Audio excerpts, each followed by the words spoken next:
salut internaute, ça me fait super plaisir d'être avec toi aujourd'hui. Et le sujet, c'est ça.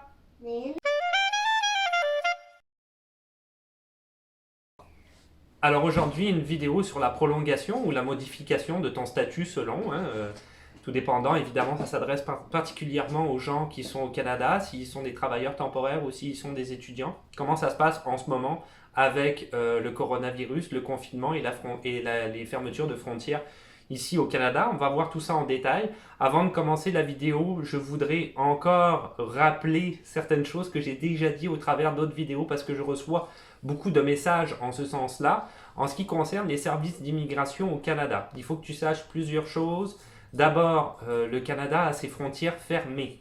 Donc ça veut dire, je l'ai déjà dit, je le répète, ça veut dire qu'il n'y a personne qui va rentrer sur le territoire canadien, c'est impossible, à part exception. Si tu as eu ta résidence permanente avant le 26 mars, si tu es citoyen canadien, tu vas pouvoir rentrer sur le territoire. Si tu es un travailleur temporaire qui travaille dans le domaine agricole en particulier, parce qu'ils vont avoir besoin notamment de cueilleurs de fruits et de légumes cet été, tu vas pouvoir rentrer sur le territoire. Mais sinon, ça ne sera pas possible pour toi. Au niveau des services d'immigration, les services d'immigration tournent au ralenti. Il y a plusieurs raisons à ça. Premièrement, la plupart en fait, des gens qui travaillent au service d'immigration sont en télétravail. Ça a beaucoup ralenti le côté efficacité de leur job, je te dirais. Ils sont un petit peu moins efficaces, ça se comprend, hein, c'est sûr, c'est plus compliqué. J'ai fait des vidéos là-dessus, tu as des enfants à la maison, tu as des obligations. Tu as des difficultés avec le télétravail, d'autres difficultés que tu as quand tu es au bureau, Donc déjà, ça ralentit pas mal. Et surtout, c'est ça, il y a eu une communication aujourd'hui, donc c'est bien d'en parler, de Immigration Canada, Immigration Québec, qui savent qu'il y a des problèmes par rapport à l'immigration. Ils continuent à traiter les dossiers. Le service d'immigration n'est pas fermé, mais c'est au ralenti, c'est au cas par cas. Et les dates vont être données à un moment donné, à la fin de la crise du coronavirus. Pour l'instant, on parle de 90 jours de report pour ceux qui ont déjà leur date d'entrée au territoire. Mais je te le dis, je te le répète, ça peut aller plus loin. Ça dépend, toujours pareil, du virus. C'est pas ces personnes qui décident, au gouvernement ou quoi que ce soit. C'est vraiment le virus qui décide.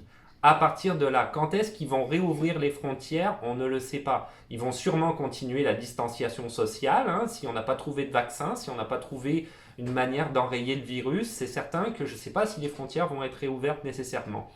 Est-ce qu'à un moment donné, ils vont finir par ne plus traiter de dossiers? Je te dirais que certainement, parce qu'ils ne vont pas empiler, c'est juste logique, ils ne vont pas empiler les dossiers jusqu'à l'infini avec des gens qui ne peuvent pas rentrer sur le territoire canadien. Et si à un moment donné, dans 6 mois, 1 an, je ne sais pas dans combien de temps, on aura trouvé un vaccin et qu'on réouvre à ce moment-là les frontières, on va accepter des millions de personnes d'un coup. Tu comprends que ça fait juste aucun sens. L'immigration, on en accepte quand même des milliers, c'est sûr, de personnes par année, mais c'est progressif. On ne peut pas accepter tout le monde d'un coup. Ça serait juste, au niveau de la logistique, ça serait juste impossible. Donc, c'est ça. On ne s'inquiète pas avec ça. Le gouvernement travaille fort, le gouvernement canadien travaille fort là-dessus. Le gouvernement canadien continue à traiter les dossiers. Éventuellement, ils n'en traiteront plus. C'est juste la logique des choses par rapport à ce que je viens de dire. C'est certain.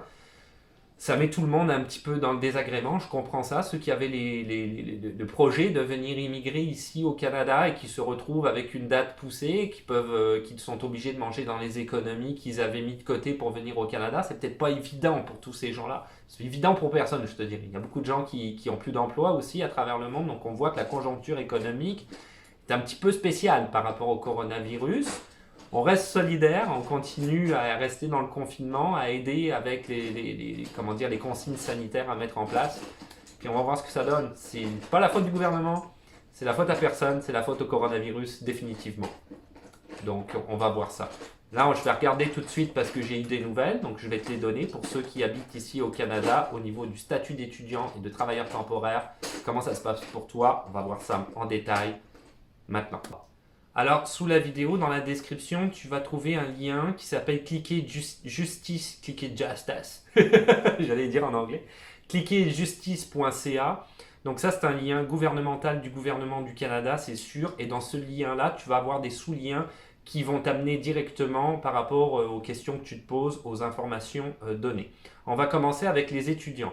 Si tu es un étudiant et que tu es au Canada, il n'y a pas trop d'inquiétude à avoir. En fait, ce que le gouvernement a dit, c'est que si jamais, par exemple, ton visa d'étudiant arrive à expiration, ou même si tu es un travailleur temporaire, dans les deux cas, c'est la même chose, tu vas avoir ce qu'on appelle un statut qui devient implicite. Alors, qu'est-ce que ça veut dire? Ça veut dire que ce statut te permet de rester légalement au Canada. C'est implicite, hein, c'est le terme qui est revenu. C'est ça qu'ils ont dit ces derniers jours. Ils n'en feront pas davantage, mais tu n'as pas à craindre quoi que ce soit. Il n'y a personne qui va venir te chercher pour te dire de partir du pays immédiatement. Ton statut d'étudiant, il faudrait en fait que tu renouvelles ton statut. Ça a toujours été le cas, hein, même avant la crise, 30 jours avant l'expiration de ton statut. Donc tu fais les démarches quant à ton visa étudiant et tu essayes de renouveler ton statut 30 jours avant l'expiration. Si jamais tu as dépassé le 30 jours d'expiration, c'est pas non plus, ils vont pas non plus te mettre à l'extérieur du pays comme ça, t'inquiète pas, hein, on va pas venir te chercher et te mettre dans un avion direct dans ton pays, non. Il y a aussi quelque chose d'exceptionnel, hein, qui se passe par rapport à la situation, ils vont te donner 90 jours à partir de là pour ce qu'ils disent renouveler ton statut. Donc reprendre ton statut d'étudiant et après ça, tu vas juste réavoir ton statut d'étudiant, il n'y aura pas de souci, tu repars à zéro. Si ce n'est pas le cas, tu renouvelles ton statut 30 jours avant l'expiration de ton statut d'étudiant. Donc c'est quand même très intéressant pour les travailleurs temporaires, pour le visa étudiant, ton statut devient implicite, comme dit le gouvernement du Canada et du Québec. Pas de souci, pas d'inquiétude, ok? Si tu es étudiant, tu as aussi la possibilité de modifier ton statut, soit en passant par le permis de travail post-diplôme, je vais y arriver, permis de travail post-diplôme. Si tu te demandes ce que c'est, il y a une vidéo sur la chaîne, donc je t'invite à aller regarder la vidéo parce qu'elle est super détaillée et en plus il y a tous les liens dans la description par rapport à ça, à savoir comment on fait et c'est quoi les formalités à remplir et comment tu fais pour aller sur internet et remplir tout ça. Donc permis de travail post-diplôme, en passant toujours, pareil, tu passes toujours par le PEQ, le programme de l'expérience québécoise. Même chose, tu te demandes, c'est dans la description de la vidéo. Tu peux aussi tout simplement aller demander un permis de travail temporaire, même chose, en passant par le PEQ, ou pourquoi pas en passant par le PEQ, aller vers la résidence permanente. Donc tu as ces possibilités-là quand tu as un visa d'étudiant aussi, si tu veux jamais transformer ton visa d'étudiant en permis de travail en étant ou, comme je l'ai dit, permis de travail post-diplôme en étant au Canada. Petite parenthèse sur le permis de travail post-diplôme, j'en avais déjà parlé dans la vidéo sur le sujet. C'est un permis qui n'est pas renouvelable, hein, donc tu peux le faire juste une fois. Donc c'est réellement un tremplin vers la résidence permanente ou un permis de travail temporaire, tout dépendant ce que tu choisis. Tu peux aussi changer de statut en étant par exemple étudiant ou même travailleur temporaire. Si tu veux être travailleur temporaire, je ne penserai pas, mais en étant étudiant, tu peux devenir ce qu'on appelle un résident temporaire en demandant un visa de visiteur. Tu peux aussi faire ça. Et là, à ce moment-là, ton statut sera entièrement légal, même s'il y a le statut implicite dont j'ai parlé tout à l'heure. C'est quand même bien d'avoir des papiers en bonne et due forme, c'est certain. Pour le permis de travail, alors pour le permis de travail, comment ça se passe? Il y a plein de gens qui sont un petit peu dans l'embarras, je te dirais, à l'heure actuelle, parce qu'ils ont un permis de travail qu'on dit fermé, c'est-à-dire avec un employeur, hein, contrario d'un permis de travail ouvert, comme tu peux avoir en PVT par exemple, où tu peux travailler pour n'importe quel employeur, et là le problème ne se pose pas, c'est que si tu n'as plus de job à cause de la situation, avec ton permis de travail ouvert, tu peux juste changer de métier, de job, aller chercher un petit job en attendant, peu importe. Tu peux quand même rebondir. Permis de travail fermé, c'est plus compliqué parce que tu travailles pour un employeur en tant que tel. Donc là, c'est la même chose.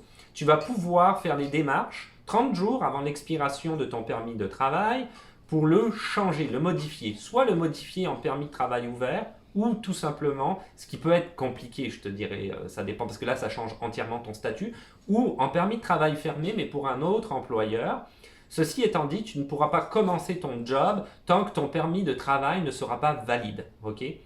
Même chose, comme je l'ai dit, 30 jours avant l'expiration. Même chose que le visa étudiant, si jamais ton permis de travail est expiré, tu vas avoir 90 jours pour renouveler un permis de travail. Tu n'es pas dans l'embarras non plus, tu as quand même des possibilités. Donc, c'est pas mal comme ça que ça fonctionne, je te dirais, à l'heure actuelle par rapport au statut d'étudiant et du permis de travail temporaire ici pendant cette crise, hein, c'est très très particulier.